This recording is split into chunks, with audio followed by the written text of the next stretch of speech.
PSSI maju, maju, maju. Yes, yes. Hidup baru, hidup baru, hidup baru. Hari ini sidang kesimpulan tapi lewat litigasi. Jadi tadi kami sudah memasukkan lewat board termasuk ekor pengadilan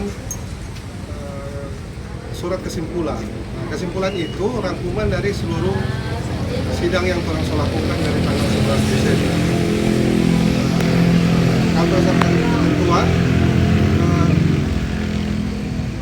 persidangan untuk pengadilan umum Israel kan cuma 50 hari. Jadi tanggal 4 hari Selasa itu harus diputus oleh hakim PHI yang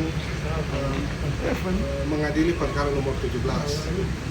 Nah, kesimpulan yang orang masukkan itu orang rangkum dari gugatan, jawaban, replik. Karena tergugat tidak memasukkan duplik. Baru kemudian bukti-bukti surat kedua belah pihak termasuk saksi-saksi kedua belah termasuk ahli juga yang dihadirkan oleh tergugat. Nah, dari hasil rangkuman ini kami menyimpulkan bahwa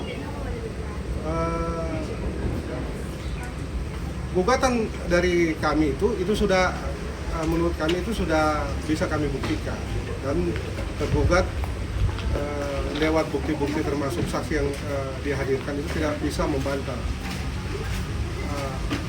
Bahkan saksi ahli yang dihadirkan itu justru menguatkan bukti yang kita masukkan, karena yang salah satu yang paling menentukan kita masukkan di dalam persidangan sedi supa ini itu adalah bukti penetapan dari tukang pengawas.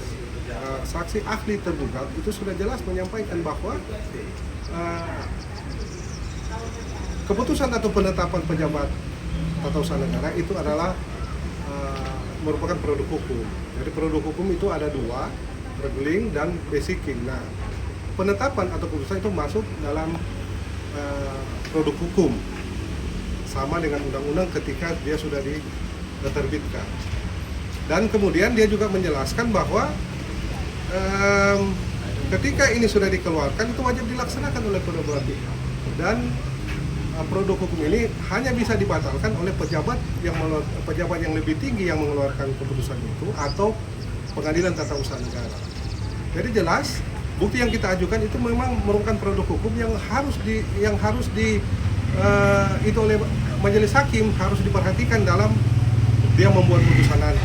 Karena jelas bahwa penetapan yang menetapkan selisih upah 13 orang karyawan ini itu merupakan produk hukum dan tidak boleh dikesampingkan sama sekali, karena itu yang disampaikan oleh ahli yang dihadirkan oleh tergugat bahwa pengadilan hubungan sosial tidak berwenang untuk merubah atau membatalkan penetapan tersebut. Penegasan lagi dari saksi ahli bahwa yang bisa membatalkan itu, sekali lagi dia bilang surat keputusan atau penetapan adalah kewenangan absolut pengadilan tata usaha negara. Jadi harapan kami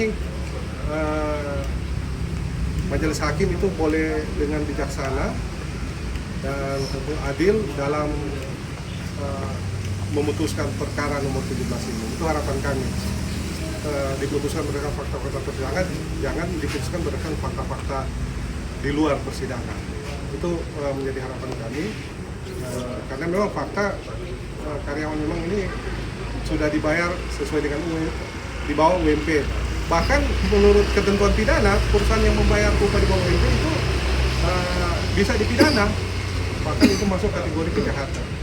Nah, itu yang kami harapkan majelis hakim itu bisa dengan bijaksana untuk mengadili perkara ini dengan seadil-adilnya. Itu mungkin dari saya. Kalau ada tambahan, kalau dari Elias ada yang tambahkan dari perwakilan karyawan?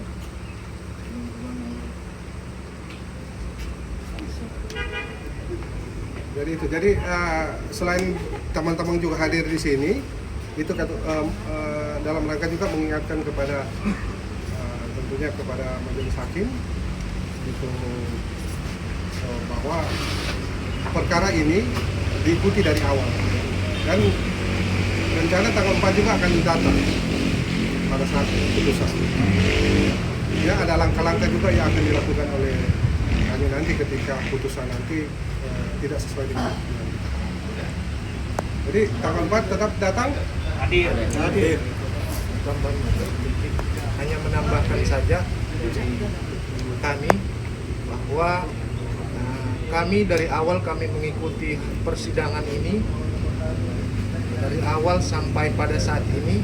Jadi kami melihat juga hasil pemeriksaan daripada saksi-saksi yang merupakan fakta persidangan, dan yang menjadi fokus dari kami bahwa dari saksi ahli sudah mengatakan bahwa produk hukum yang dikeluarkan oleh Dinas Tenaga Kerja Provinsi Sulawesi Utara dalam hal ini bagian pengawasan itu adalah produk hukum yang wajib dijalankan dan hanya bisa dibatalkan oleh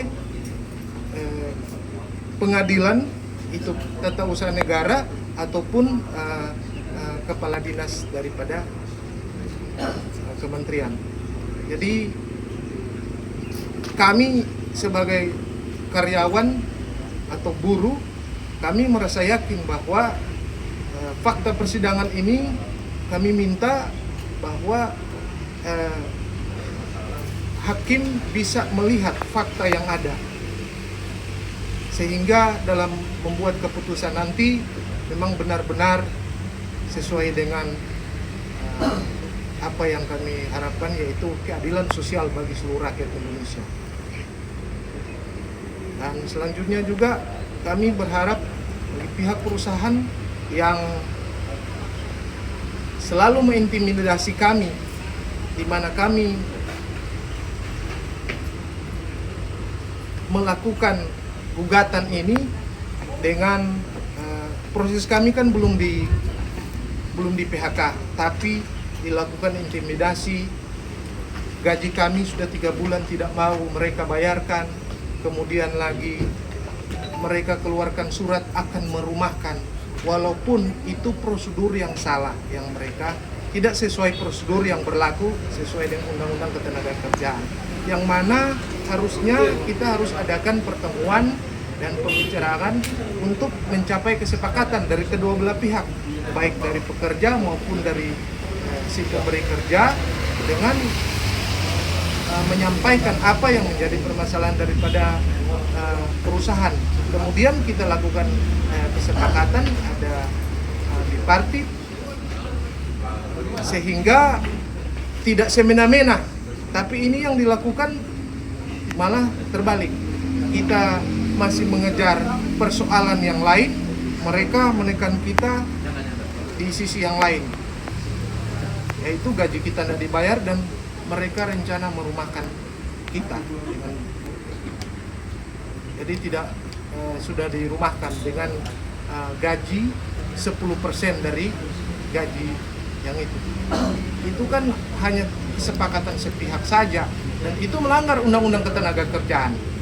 Itu yang perlu kami sampaikan. Jadi biarlah manajemen PT KNS punya etikat yang baik, karena kami sampai hari ini juga masih ada etikat yang baik untuk dilakukan mediasi. Tapi kalau memang tidak ada, kami akan maju terus, pantang mundur. Hidup baru, hidup, hidup, hidup baru, hidup.